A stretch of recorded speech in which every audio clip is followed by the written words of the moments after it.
excusez-moi de ne pas parler italien, même si nous sommes des compatriotes de l'Europe. Buonasera, scusatemi se non parlo italiano, anche se siamo compaesani, siamo tutti cittadini dell'Europa. Dans le peu de temps que j'ai, je vais aborder 5 points pour essayer de dire un petit peu où on en est avec cette Europe et surtout avec tous ceux qui en Europe continuent à militer pour une solution qui soit respectueuse des droits palestiniens.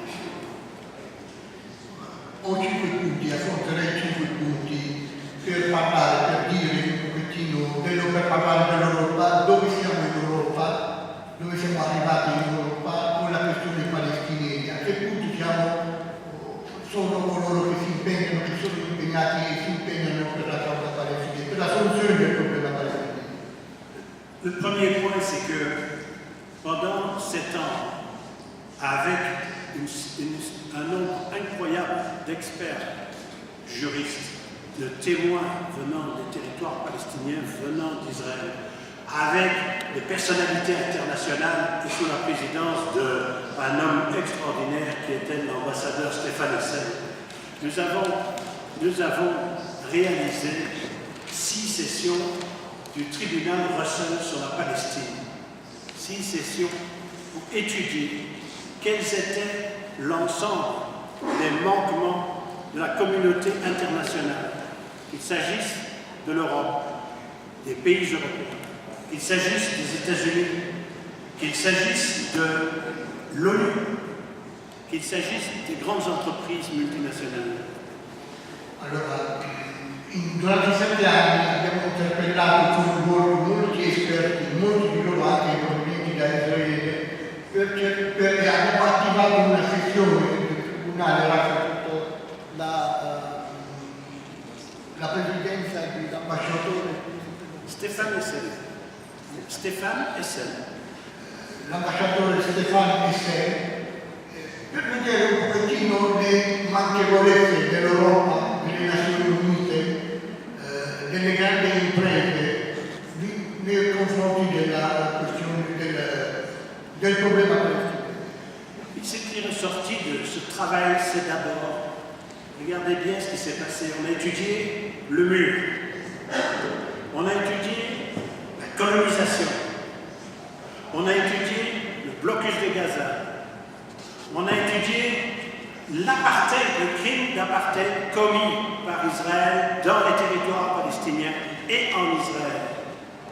On a étudié profondément pourquoi M. Netanyahou peut tous les jours faire des extensions de colonies, tous les jours faire en sorte qu'il y ait des kilomètres de murs en plus, tous les jours approfondir l'emprisonnement des populations de Gaza derrière le mur qui les sépare du reste du monde, tous les jours un accroissement des politiques d'exclusion vis-à-vis des Palestiniens.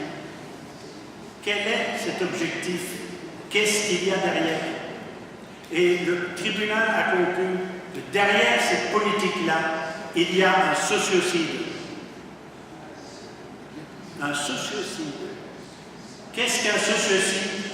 C'est l'intention d'une puissance de détruire chez son adversaire tout ce qui peut être la construction, l'élaboration, l'espérance d'un État de Palestine.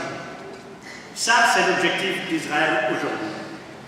Allora, abbiamo studiato in vari aspetti, il muro, la politica di apartheid, la politica del blocco di Gaza, gli insediamenti,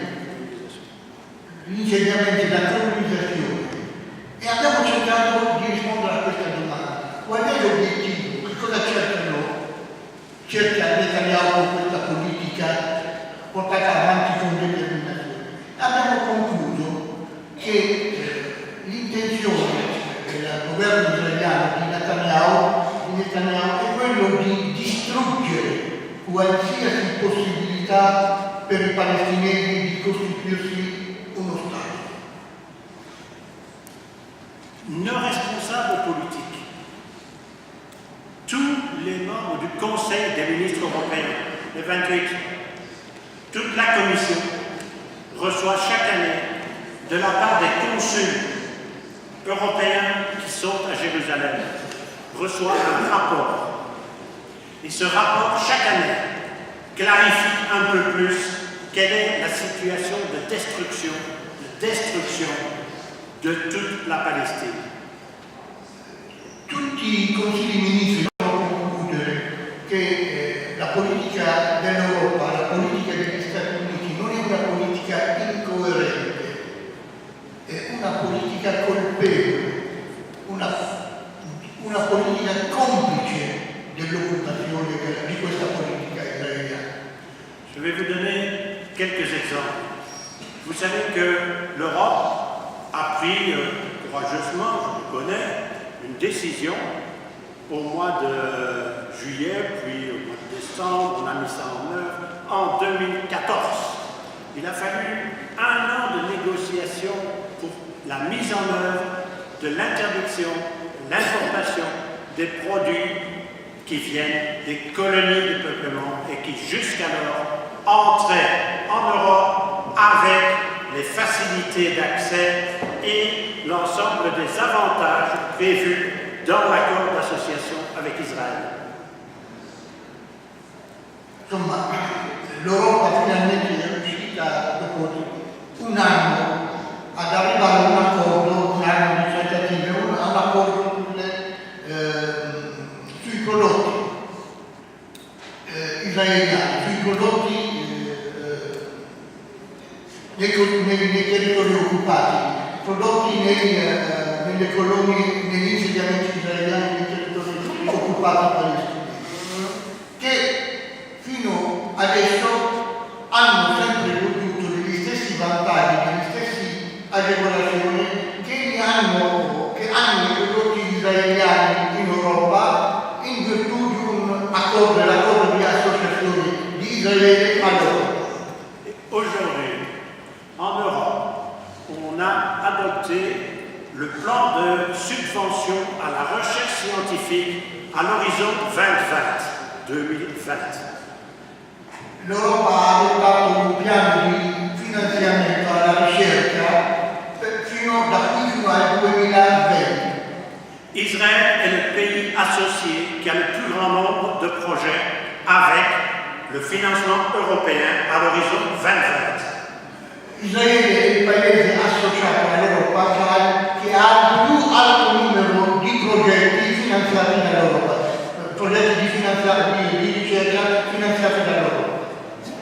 Et des firmes bien connues par les Européens, comme par exemple Elbit System, Israel Aerospace Industry, Technion, sont des entreprises qui aujourd'hui ont déjà bénéficié de plus de 32 millions d'euros de subventions de l'Europe.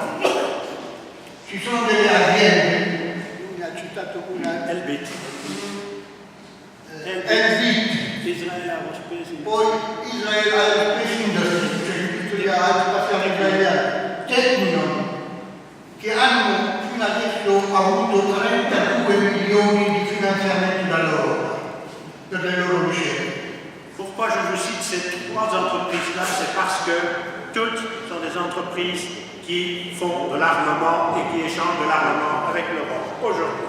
Perché vi ho citato queste 4 imprese? Perché sono tutte le 4 imprese che fanno armamenti e che fanno degli scambi, vendono le armi anche in Europa. Même le rapporteur spécial des Nations Unies a alerté l'Europe pour dire qu'il y avait un problème. Quelle est la réponse des fonctionnaires européens lorsque nous allons faire notre lobby à l'Europe? Ah, mais nous, on traite avec ces compagnies uniquement sur le secteur civil. Anche il relatore delle Nazioni Unite ha allertato l'Europa, qui c'è un problema insomma. Qual è stata la risposta dell'Europa di solito? È che noi trattiamo solamente questioni civili, insomma, tecnologia civile, a fini civili. En conséquence, nous allégeons le poids de ces sociétés sur le plan civil, comme ça elles peuvent faire plus d'armes pour échanger avec les Européens et le reste du monde. Noi cosa facciamo quindi? Allegeriamo queste compagnie delle spese che devono fare per gli aspetti civili, così da poter consentir loro di svilupparsi nel campo militare. Voilà l'incohérence de l'Europe et voilà pourquoi nous, citoyens, nous devons aujourd'hui être capables de nous battre. Je vais vous dire comment. Questa è l'incoerenza dell'Europa e questo richiama noi cittadini a dover combattere, adesso vi dico come, per contrastare questa incoerenza. Il y a 3 points sur lesquels nous devons être extrêmement attentifs. Le premier, nous, Européens, vous, moi, nous devons savoir qu'aujourd'hui, l'Europe n'a pas seulement de l'incohérence, mais l'Europe est en train de se suicider. Io dovrei dirvi 3 punti. Innanzitutto, il primo punto, dovrei dirvi che vi dico che l'Europa non solamente è incoerente, ma l'Europa si sta suicidando. Vous avez pu voir que M. Orban, Premier ministre de la Hongrie, est un vrai fasciste, et qu'aujourd'hui, il autorise à ce qu'on tire sur des réfugiés qui se présentent aux frontières hongroises. Il a permis à son Parlement de voter une loi qui autorise qu'on tire avec des balles sur des réfugiés.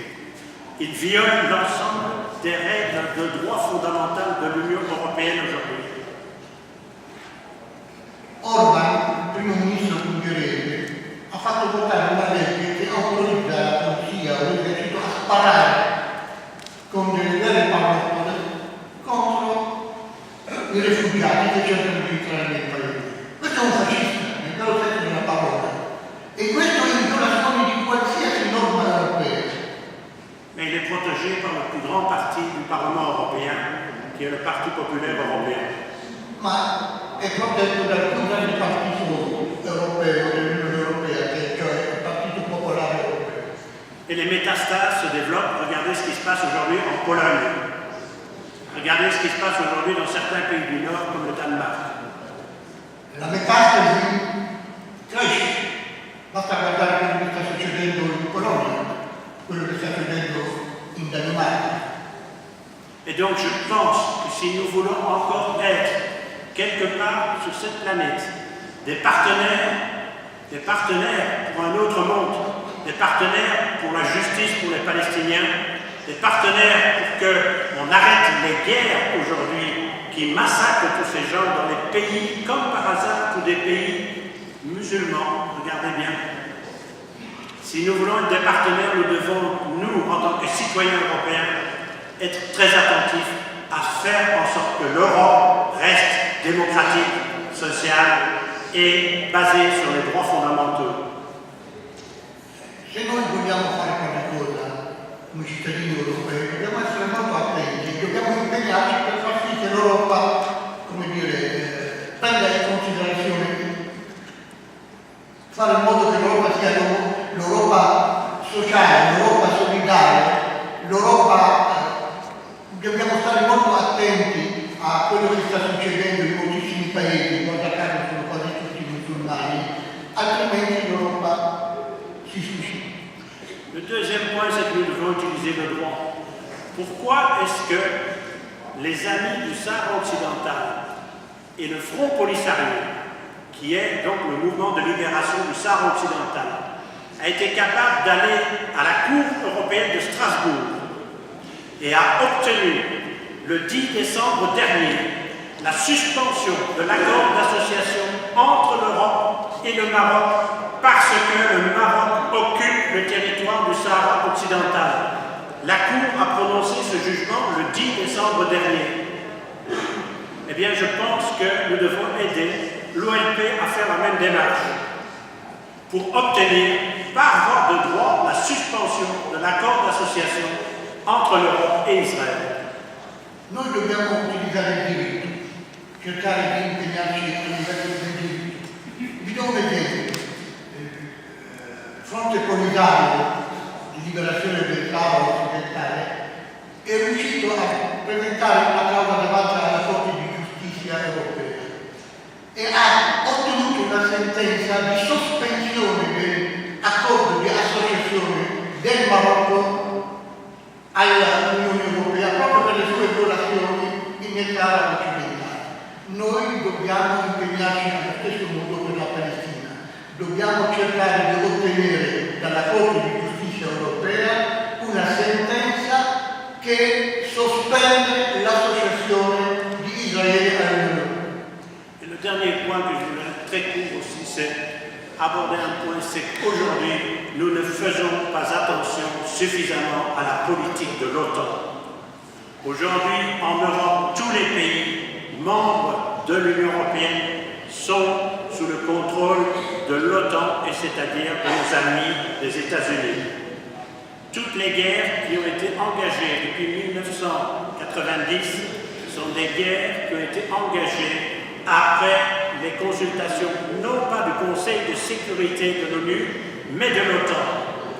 Et aujourd'hui, regardez bien, l'Europe, ses deux principaux alliés, ceux qui ont les meilleurs accords d'association, c'est d'une part Israël, c'est d'autre part le Maroc. Comme par hasard, les deux pays qui en occupent un autre. Où est la cohérence des Européens?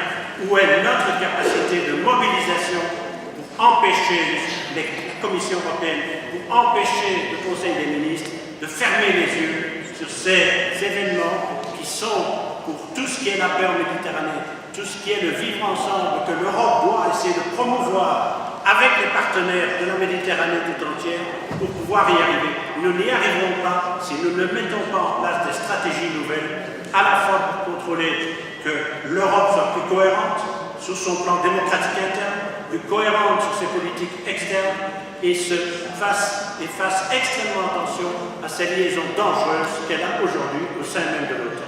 Je vous remercie.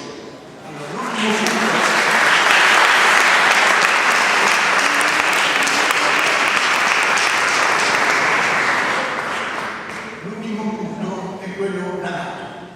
Voi sapete quasi tutti i paesi europei sono membri della NATO e dal 1990 ci sono fatte un sacco di guerre che non sono state andate a discussi o come dire, approvate dalle Nazioni Unite, ma all'interno della NATO. E guardate bene, non è una semplice coincidenza il fatto che i migliori accordi di associazione che l'Europa ha stipulato sono due, quello con Israele e quello con il Marocco. E guarda caso sono due paesi che occupano un altro paese. Israele occupa il territorio palestinese e il Marocco occupa il Sahara occidentale. Noi dobbiamo impegnarci a fare in modo che l'Europa sia coerente sul piano democratico all'interno come all'esterno, nella sua politica interna come nella sua politica estera. Vi ringrazio.